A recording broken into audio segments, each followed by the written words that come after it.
So look, first of all, who are Extend Ventures?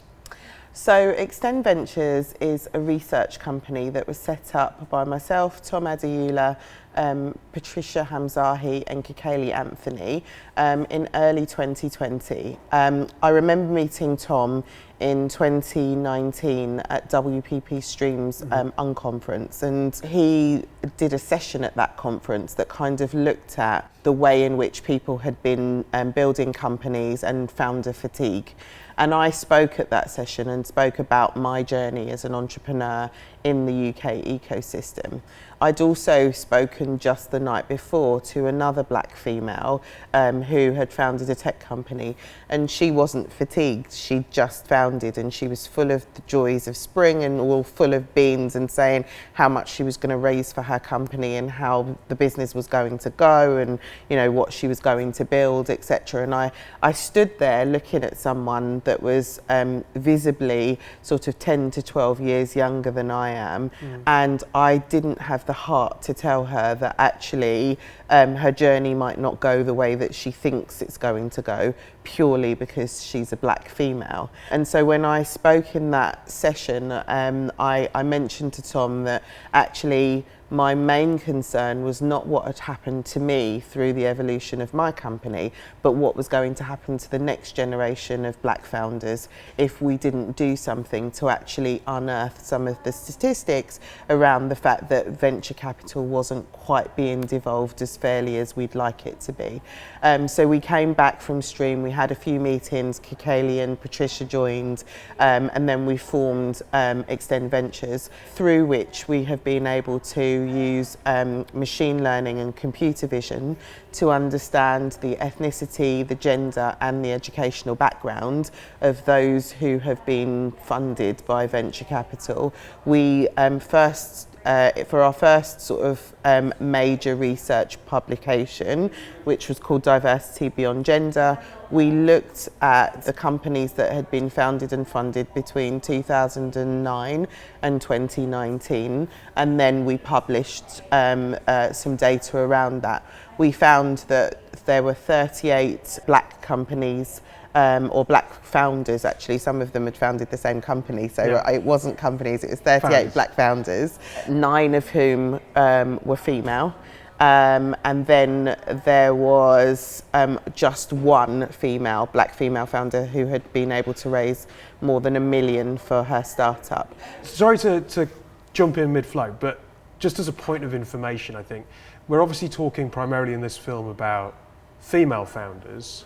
You are a female black founder. Extend Ventures is looking at black founders. How close are all the stats? So this is the thing, actually. Extend Ventures doesn't just look at black founders. We look at everybody. Okay. So we look at the entire ecosystem and where the money went. And then we looked at the disparities. And what we found was that black founders were the least funded. Yep. And so those are the statistics that stick out. But we found information about female founders generally. There were only 194 females in total, but then there were 9 of those who were actually 194 females had raised more than $1 million, and only 1 of them was black. Wow. And so what we wanted to do was look at the fact that back in 2019 we'd spoken about diversity. There was the Rose Review that was out in publication, and there was a lot going on around female founders, but actually that really focused on a specific type of female founder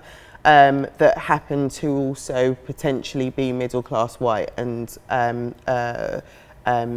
then female. Is it really naive of me to think that if you solved the world for black female founders, you also solved the world for female founders? 100%. So I tend to go for the most marginalised. So if you could solve for a black trans female founder that also had a disability, you would then solve for all founders, because then everybody else is sort of higher up the pecking order, and therefore you would turn around and make sure that the world was just a more inclusive place for them too.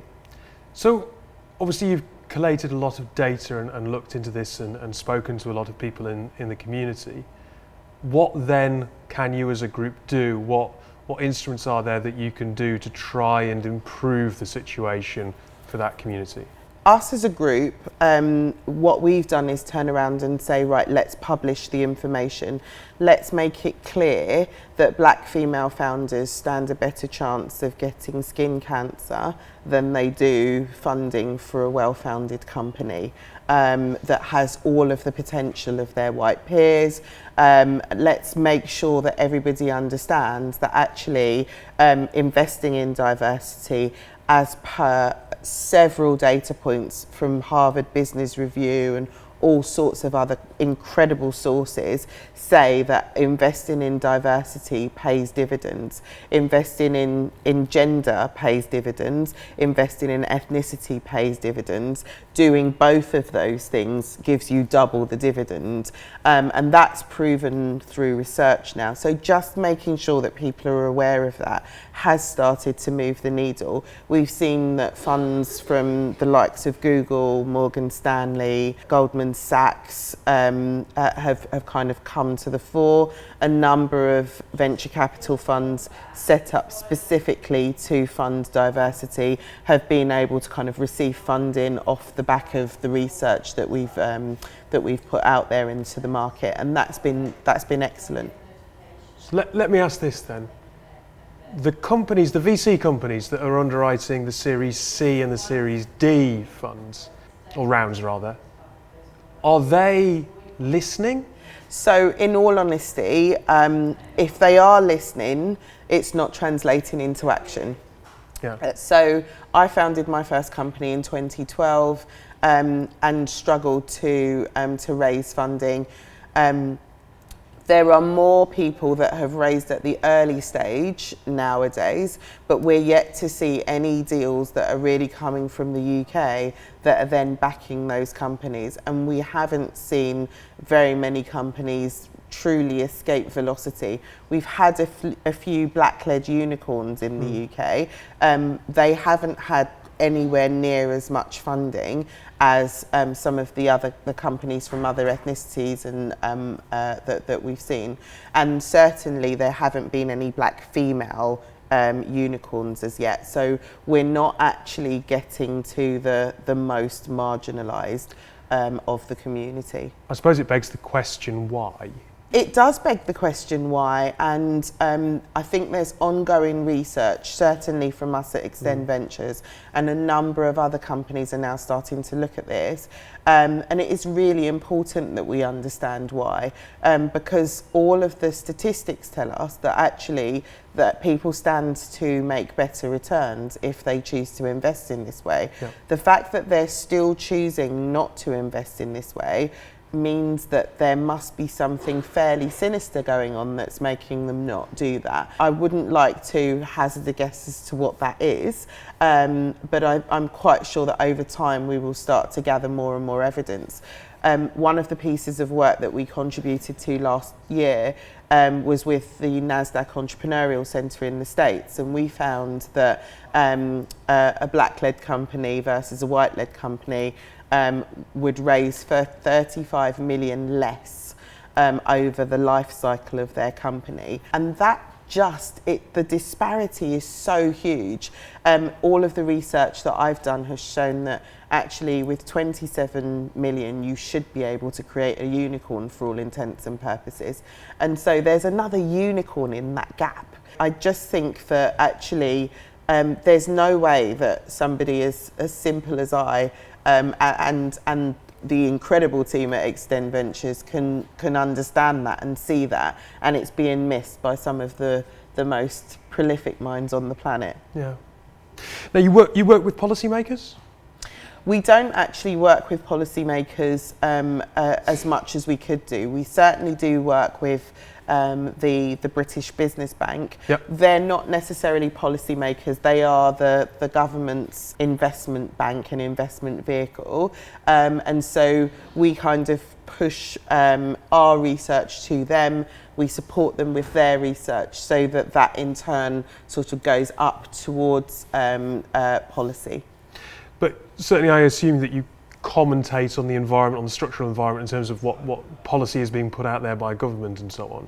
So we are a not-for-profit community Yeah. interest company, so we tend to try not to be political. But we Not do, party political. But yeah, exactly. But we do comment on Yeah. on what's going on in the state of tech. Yes. So I just wanted to ask you, because it was brought to my attention about the Treasury Committee report recently. It highlighted, and apologies for reading this, but I'm learning as I go when we're making this, highlighting the renewing of the Enterprise Investment Scheme Yes. and the Venture Capital Trusts. Yeah. And it stated that supporting greater diversity should also be conditional to receiving that taxpayer relief. Does that go far enough?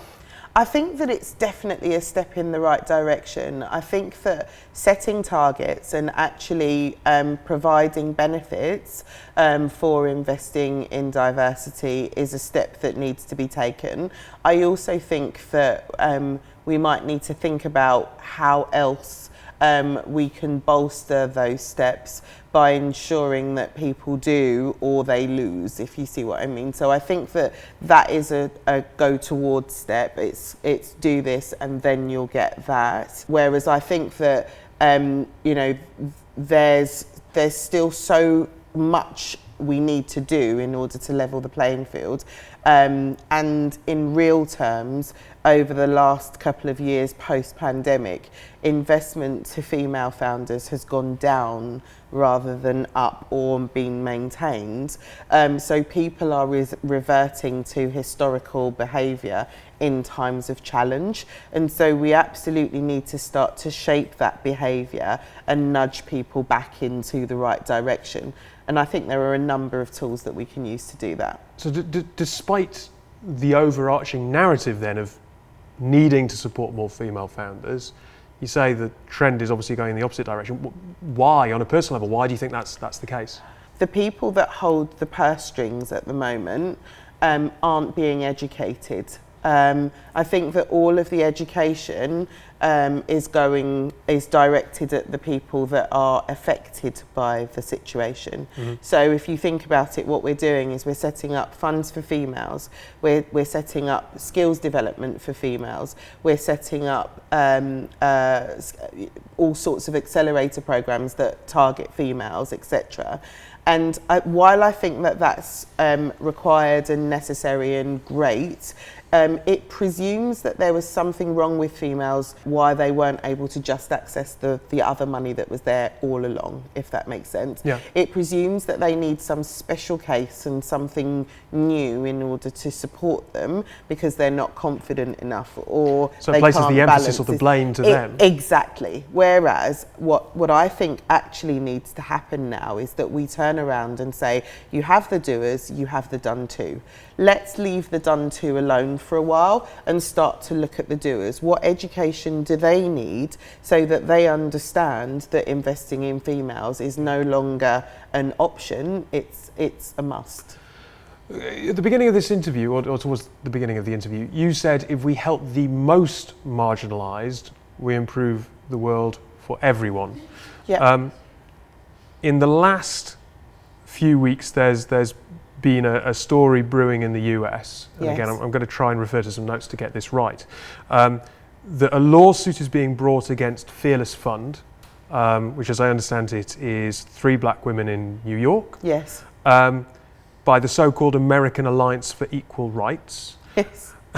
And it attacks a grant of about $20,000 being awarded to businesses that are owned at least by 51% black women. Now, the claim is that the lawsuit argues that the fund violates a section of the Civil Rights Act 1866 prohibiting racial discrimination in contracts. I have spoken to white female founders in the US who are really worried about this and think it's going to open a floodgate. What are your thoughts on this? And I ask that because this is quite new to me, and I imagine it's new to people watching. So I was both shocked and horrified that the lawsuit was even kind of imagined, never mind brought forth. And I think that what we've inadvertently done with the affirmative action case that meant that actually universities are no longer allowed in the States to admit people based on their ethnicity is open the floodgates for people to assume that they can turn around and start to attack every single bit of positive discrimination that is occurring at the moment in the US. I think that it's a dangerous place to be. If we look historically at the funds that exist in the US and we look at their portfolios, people have been excluding black women for years. I started, as I say, I said to you that I started my first business in 2012. I went through sort of 9 years of running that business before moving on to running another business. And in all of that time, funding to black female founders has never breached 1%. Most people didn't know how much it was, and so they always said less than 1%. We were able to articulate at Extend Ventures that less than 1% was actually 0.02%. That is abysmal. Over in the States, there is data, similar data. It doesn't ever get beyond 1%. And so that means that 99% of the money, at least 99% of the money that's invested in venture capital hasn't made it to black female founders up until this point. Consistently, we've seen that 80 to 88, 89% of the money goes to all white, all male teams.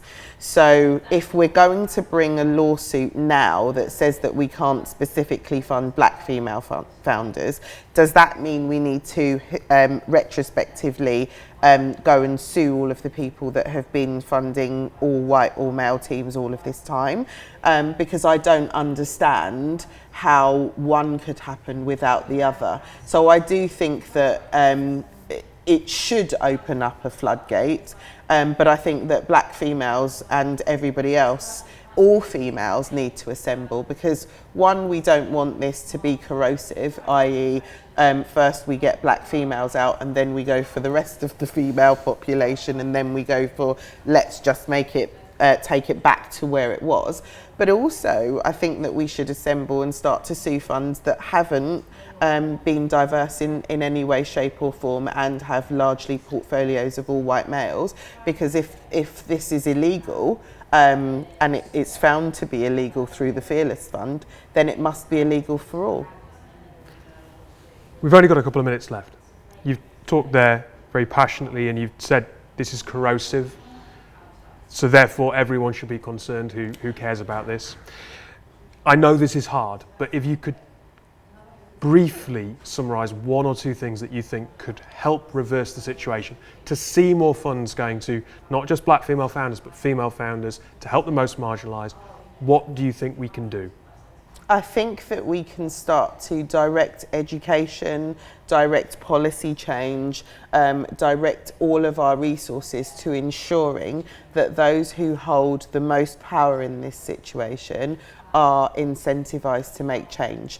Now, sometimes that looks like quotas, sometimes it looks like targets that people are heavily incentivised to hit. I mean, we've seen it in boards. We had a target that said that, or actually we didn't, we had a quota that said that unless you had 30% female representation on boards, you couldn't list on the stock exchange through Goldman Sachs, or FTSE 250 and above need to have female representation, and that's been legislated, and all of a sudden all of the companies that are FTSE 250 and above are now starting to say, right, actually we've got female representation. We've done in a couple of years what it had taken almost 50 to achieve before it. And so I think that, you know, we can do this, we just need to implement the correct tools. Thank you very much for your time. Thank you.